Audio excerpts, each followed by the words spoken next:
Hey,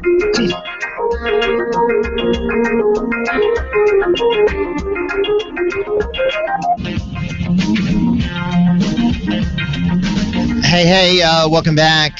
And wow, a lot to go over. We've got all kind of folks who want to chime in. We'll take more of your calls at 504-556-9696. And we bring on a special guest who joins us. He's with us every Tuesday at this time. Today we're back on Google Hangout, and very pleased to bring on publisher of WGSO-Bayoubuzz.com, Steve Sabludowsky. And Steve, what's going on? Not much, Jeff, just hanging out. Mm-hmm. Tell people about this. They can watch this live at WGSO-Bayoubuzz, correct? Right. They can watch it live on WGSO-Bayoubuzz on Google Plus, on my profile on Google Plus, and basically I can put the code for the Hangout in any place that would allow me to put the code. That's what's really incredible about Google Hangouts. I think that's why the Pope enjoyed it so much last week, because it's a way to really reach out and touch people that you really would not have that opportunity to do so. Well, we've been talking about a lot of issues this morning, everything from Lion Brian Williams to the presidential race, to net neutrality, to what's going on with the crime situation, the Benson family feud, just a host of issues, and of course a rape in City Park, which occurred on Sunday, which a lot of people are very concerned about. Of course, a murder on North Claiborne we've been covering as well. President asking Congress for authorization to fight ISIS, and in an interview he compared what he's doing to really sort of like being a mayor, a big city mayor, said sort of like fighting ISIS is like fighting crime in a big city. So any of those topics you want to address as we kick off this segment? Go ahead. Let's go ahead. Let me ask you about Lion Brian Williams. I think he lied about Katrina as well. Your thoughts? Well, it just certainly seems strange. I'm not sure exactly, since there's no evidence that there was a dead body floating in the water. Maybe somebody was swimming. I don't know. On Bourbon Street. It's just odd. And so, to me, I think that his credibility is shot. I don't think it's I don't think it can be repaired at this point, and I think he ought to go.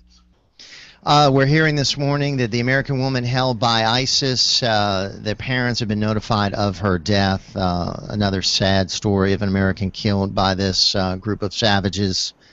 President asking for authority to take military action against ISIS. Should we ramp it up? Well, I think we should try to get Jordan and the UAE involved more so, and hopefully those kind of things will, more involvement will make it easier for us. I tend not to get emotional when a person is beheaded. I know it's horrible, but I think you have to use just some. I think you have to take a pause and just figure out, okay, what's the most strategic and logical thing to do. And would that be to take military action against them, you think? To pummel them, destroy them?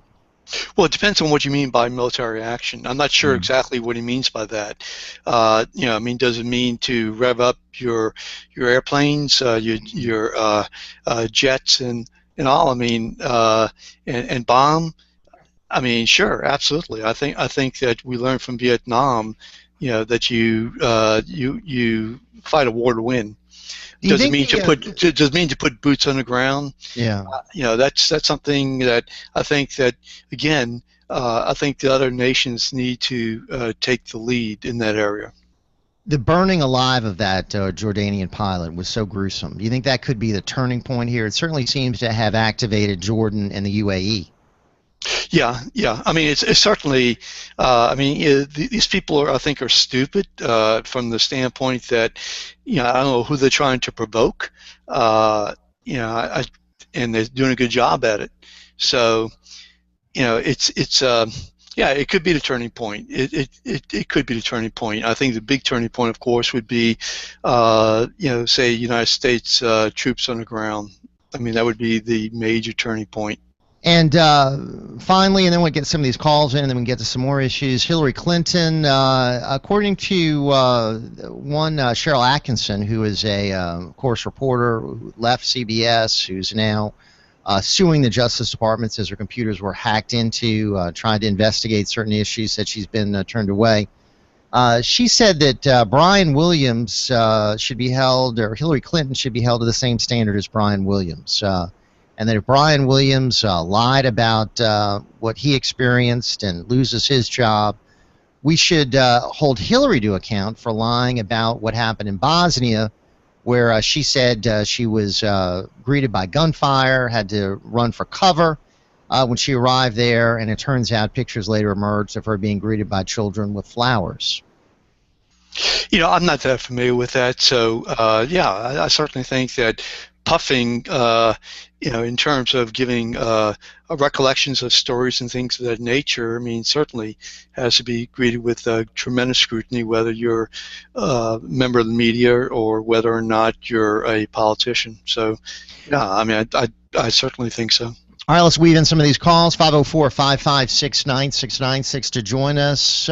We bring on our friend Livewire. What's happening, Livewire? Good morning. Good morning. The best way to begin the day is with the law of Yahweh, which is the law of the Lord is perfect, converting the soul. And I'll read from the Hebrew scriptures of Isaiah real quickly in chapter 5. Woe unto them that call evil good and good evil, that put darkness for light and light for darkness, that put bitter for sweet and sweet for bitter. That's typical of what that Satan-worshipping scumsuck in Atlanta was doing earlier today, as he does all the time. Then on to something else. Yes, sir. News, a murder had taken place, a molestation and murder had taken place about 2 months back, maybe. Mm-hmm. And the lady that was killed was thrown in a garbage can by Yes. a church on Louisiana Avenue. Well, good news, the person was arrested within the last couple of days because the DNA evidence was all over the can and his fingerprints or whatever. And this person was, when they arrested him, there were several different law enforcement agencies involved, and one of them was immigration. He's an illegal alien. So that's some good news there amongst the problems we have in this city. So hopefully he will be taken off the streets, and hopefully he will be taken out of the country. All right, my friend, thank you, Livewire. 504-556-9696 to join us. Our friend Miss Rainbow checking in next. Hey, Rainbow, how are you? Oh, fine. I got a little bit of the sniffles yesterday. I've escaped getting a cold all season, but I got a little cold, so got a good night's sleep. I feel much better. Vitamin C, Rainbow. Load up on that vitamin C. Oh, yeah. Uh-huh. That's a good idea. And how are you, Steve? I'm doing fine, Miss Rainbow. Full of color today, huh? Right. I'm getting over it, though. Thanks. Mm-hmm. Thank you. So what you got, Rainbow? What's going on? Well, one of the last callers you had, the caller before Steve came on, said he was Generation X. Right. And that he thinks that the Gen Xers and Millennial, he was saying he knows some that like your show, but he works, so he can't always catch it. Mm-hmm. But you do have podcasts where he could catch it at night, and if he works like 8 to 5 or 9 to 5, something like that, typical work hours, he could tune your show in early and make his comments from what he heard on the podcast. That's exactly right. I'm glad you mentioned that, Rainbow, because he can also listen at the comfort of his home in the evenings. He can listen maybe from work on a break from his computer. He can listen when he's roaming around on his cell phone through the TuneIn app. So there are lots of ways to listen other than the traditional radio. Absolutely, because I think it's great. I really liked hearing from his perspective. Yes. The X's, what are they? They were born in the 80s on up or 90? I don't know. What are the X's? Yeah, I think it was folks, from the 80s on up, and I think those would be people that would be considered, I guess, in their 30s, folks who are more libertarian, more concerned about I guess, legalization of drugs, legalization of gay marriage, but they do want fiscal conservatism. So seems like he, sort of like Rand Paul maybe, was possibly open to voting for a Republican, not sold on Hillary. So somebody like that, you would think, would be maybe interested in voting for a Republican who can say, hey, we might disagree on the social issues. We're pro-life, not for legalization of marijuana, but we do believe that it's important to pay your bills and live within your means and limit government intrusion into your life. We do believe in liberty. So maybe there could be enough common ground to bring that person on board to the GOP. And that's what Reagan used to do when he was president. He brought on people that didn't agree with him on all the issues. It was that big tent that they need to have again if they're going to win. Steve, and thank you, Ms. Rainbow, as always. It's a pleasure talking to you. Steve, you think among the field of Republican candidates that you see, are there any emerging that could really put that kind of coalition together that they need to win? Because obviously, I think it's going to be Hillary Clinton they're facing. Yeah, I'm still waiting for Bobby Jindal to put that coalition together. I think first he needs to do it here in Louisiana, which is going to be really tough. But to be more responsive to your question, I think that, again, I'm a centrist, and I think that I'm more likely to go with a centrist. You can call it a rhino, but I think that that is the kind of person that I'd be more willing to go, because primarily because the United States is so divergent. I mean, such an extremes on both sides, and in so many different issues. And so the only time you're really going to be able to put something together like that, I believe, is somebody who's more in the middle. Let's go back to the phone. And right now, would you say that would be a Jeb Bush or a Chris Christie or who? Lindsey Graham or George Pataki? Sure. And let me tell you something. I personally would definitely love to see more seasoned elected officials, politicians, to jump into the race, and not these guys, such as Rand Paul, Cruz, and others, including Governor Jindal, who have very limited overall governmental experience. And they're green behind the ears. But Jindal can claim 2 terms as governor. I mean, that's eight years as governor. That's more than, and also he had 2 years as Congress, so he's got 12 years.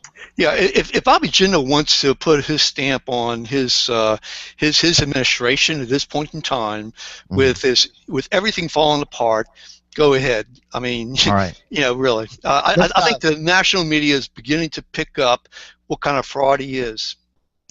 Well, I mean, I haven't seen any real movement in the polls for him. I'm just saying he's got the quote experience as being governor. I don't think he did with the opportunities that he had what he could have done, because he was so preoccupied with his own political ambitions. And I agree with that. I think he could have done very well.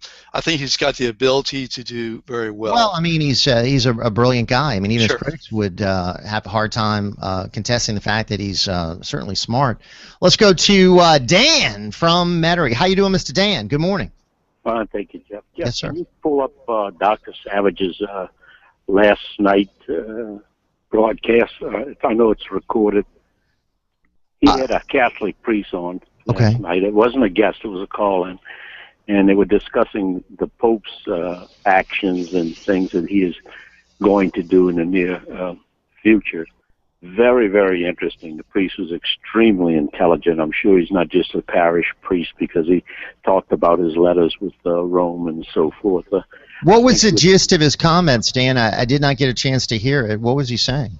They were just talking about the some of the things that the Pope has done and is planning to do, such as go on the border and things like that. And he gave him a lot of time, and it was just so much stuff. But it was one of the most interesting conversations I ever heard with a Catholic priest concerning the Pope. And if you get a chance, I don't know, can you pull those up?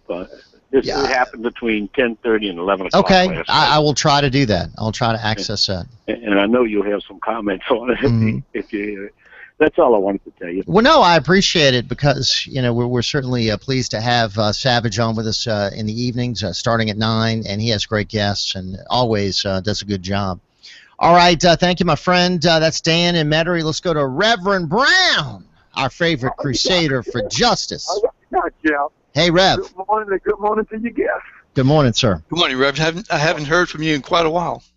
Well, I've been calling up now. Okay. But look, let me just say this about the y'all talking about so much, but y'all was actually talking about Brian William and Hillary. Lion Brian, yeah, Exactly, Lion Brian. Mm-hmm.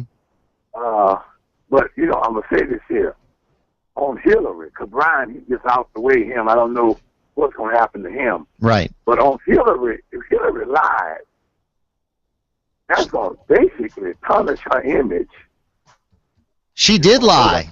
She flat out lied about Bosnia. She lied about what happened there. No questions. Exactly. Mm-hmm. Also, yeah, I might be wrong, and Steve, you maybe can charm in, but I don't think Ron Paul gonna make it. You know why? I think Jeb Bush got this. You think Jeb Bush is the odds-on favorite, Rev? I think that when Mitt Romney dropped out, yeah, I think Jeb Bush got a boost. Oh yeah, he got a boost as far as the polls and as far as the dollars, but he didn't get my vote. And if he gets a nomination, I'm not voting Republican. No way, no how. All right, thank you, Rev. Steve, hang on. We'll come back with a whole lot more. Jeff Crouere here. It's Ringside WGSO 990 AM.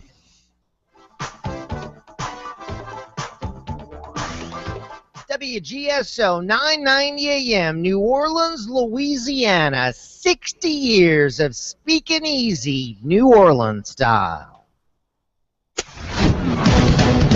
This is the Blaze Radio News.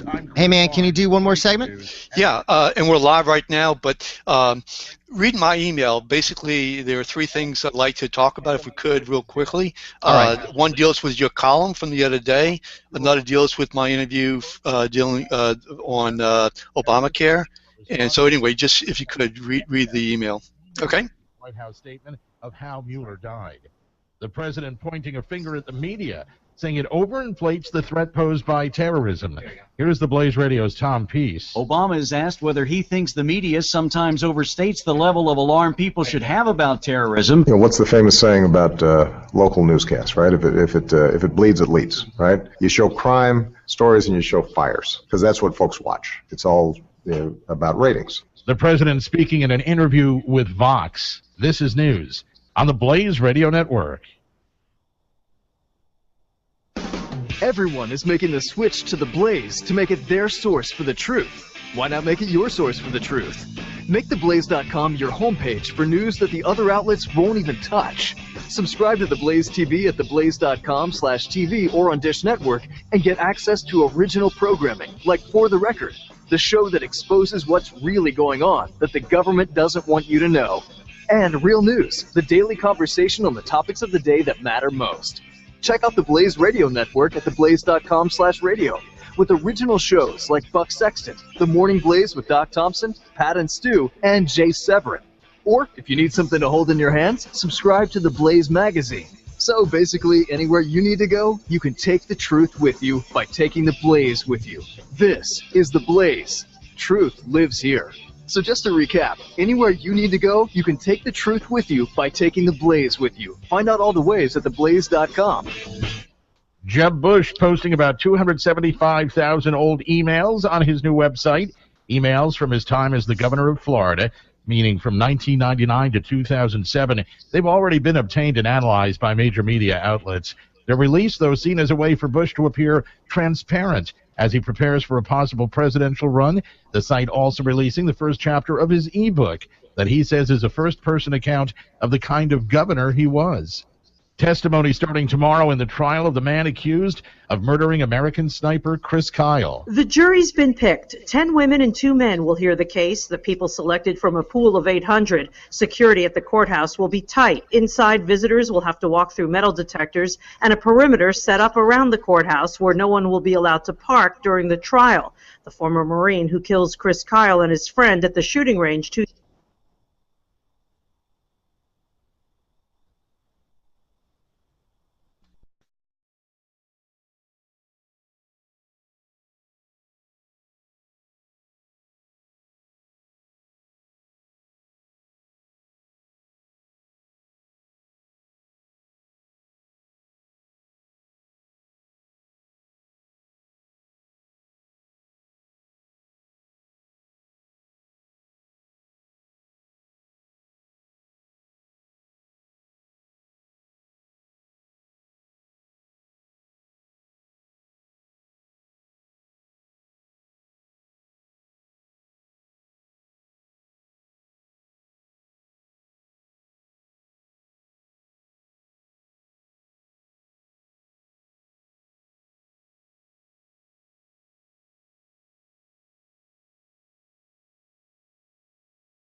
Hey, welcome back. And one more segment with our special guest, Steve Sabludowsky, publisher of Bayoubuzz.com. We'll continue with our open line. Then we're going to be joined by Fergus Hodgson. He is with the Pan Am Post, going to be talking about issues such as Cuba and Venezuela. Does a great job of covering what is going on in Central and South America. Right now, though, Steve, welcome back, and wanted to discuss quickly the latest controversy involving Governor Jindal.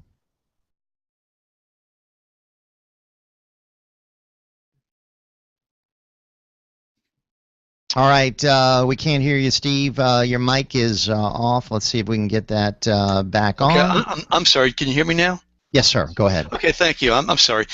Basically, what I was saying is that I think what's happening is that he's making his national appearances daily, and as a result, his record is following him. And I think that's really what's happening. Washington Post just came out with something political the other day. There have been some positive pieces also.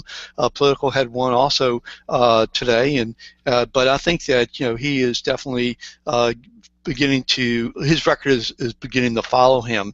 On Friday, he responded to a story from New York Times and also Politico, and his office fudged the truth again about the gross domestic product of the state versus the United States. I took issue with it because the facts that he's presenting is he said Politico and New York Times are omitting facts. Well, that's exactly what he did. He omits facts, and so those things are getting out there. It's percolating up, and I think it's cascading up there to the national level. Also wanted to talk about real briefly, last week you wrote an article about the Reverend being invited to... Well, let's clarify who that is. That's Reverend Jeremiah Wright, who was the pastor at Trinity United Church in Chicago, and has been called by some the most radical church, pastor of the most radical church in the country. Right. And so you have a response by Albert Samuels, professor at Southern University, and he really tore into your opinion, the opinion of the Hayride, and the opinion of one other columnist, and from the... I think Quinn Hillier also wrote about it. Right. So let me encourage, Jeff, that you take a look at that. I mean, I think it was very well written from just a writing standpoint. But I wish I could hear both of y'all discuss it, and maybe that might be something that you might want to do with him via Google Hangout. Let me just say, I'm very disappointed in Southern that they would extend an invitation to someone who is on record with anti-American, anti-white, anti-Semitic comments,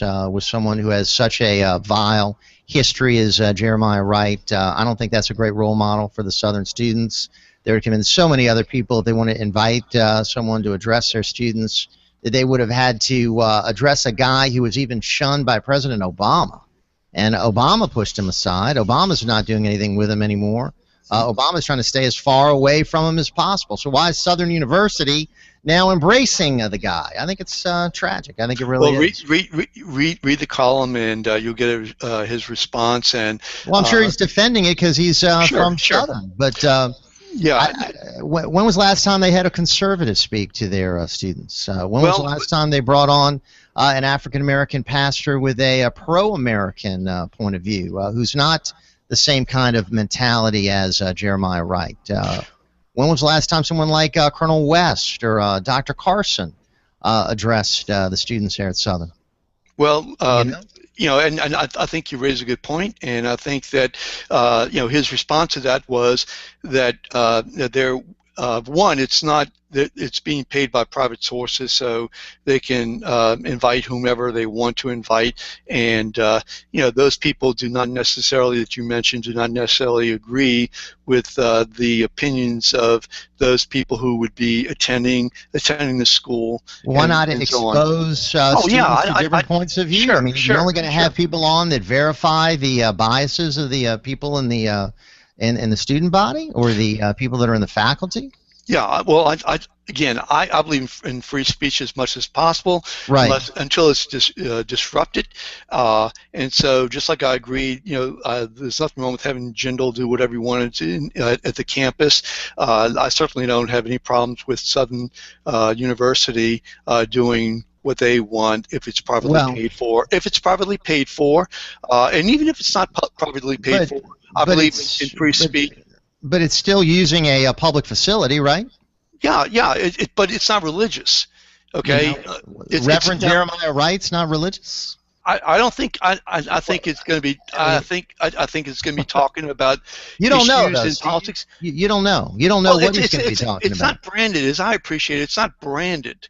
Yeah. It's not branded the same way. I mean, it's not. But he's not the type of guy who normally follows a script, is he? He's the type of guy that who knows what's going to come out of the guy's mouth. right? It's not branded the same way, like Governor General saying that only one God can save the United States, and you know. No, he's saying the chickens are coming home to roost after 9/11, and he is, you know, blasting. He wasn't advocating that. I don't think he was advocating that.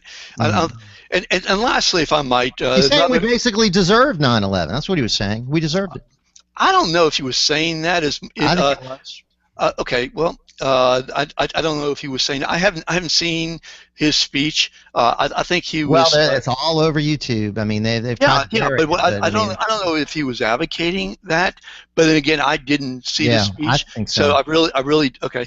And lastly, the other piece that I would like for you and also listeners to read, and that is that I had the opportunity to interview this guy in a Google Hangout. When I say this guy, he's the executive director of the most important public health institution in the country. It's the American Public Health Association, and we did talk about Obamacare and his opinion about Obamacare. And no question, he was for universal.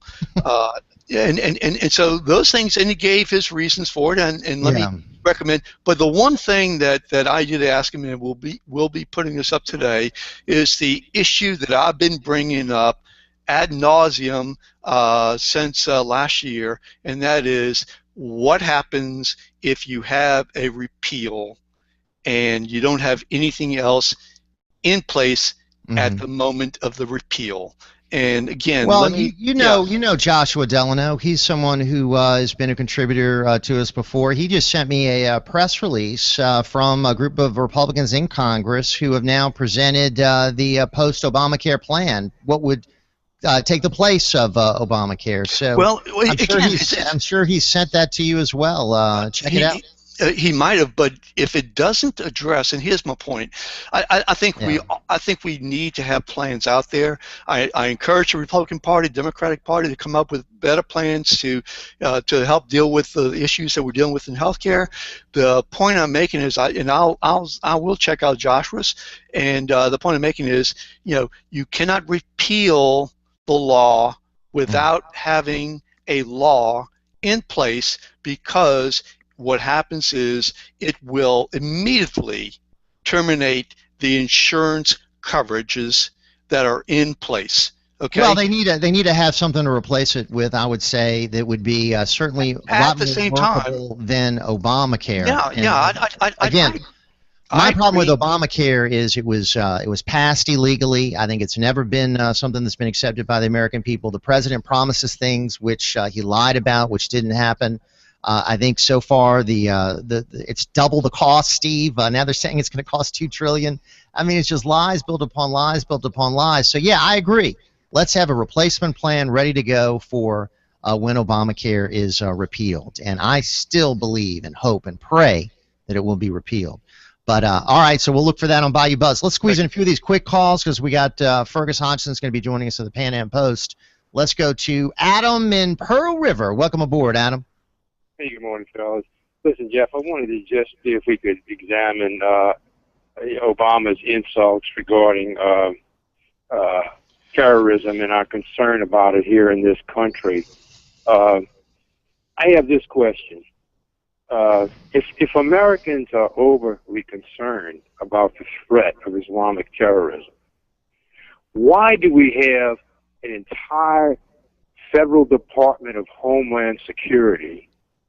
Why do we have a Transportation Safety Administration, both of which are costing us billions of dollars to operate on a daily basis?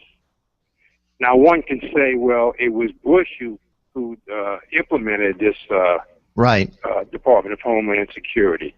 But remember, 5 or 6 years ago, it was Obama who implemented Gestapo tactics at our airport around this country, tightening up almost every move a person makes in the airport. So if the threat is exaggerated, why are we doing all that? That is, Well stated, my friend. Very well stated. That's Adam in Pearl River. We're going to try to get through everybody. Thank you, Mr. Adam. Rick in Metairie, welcome aboard, Rick. Good morning. Good morning to you guests. Good morning. One quick comment, and then I'll go to my political question for you and your guests.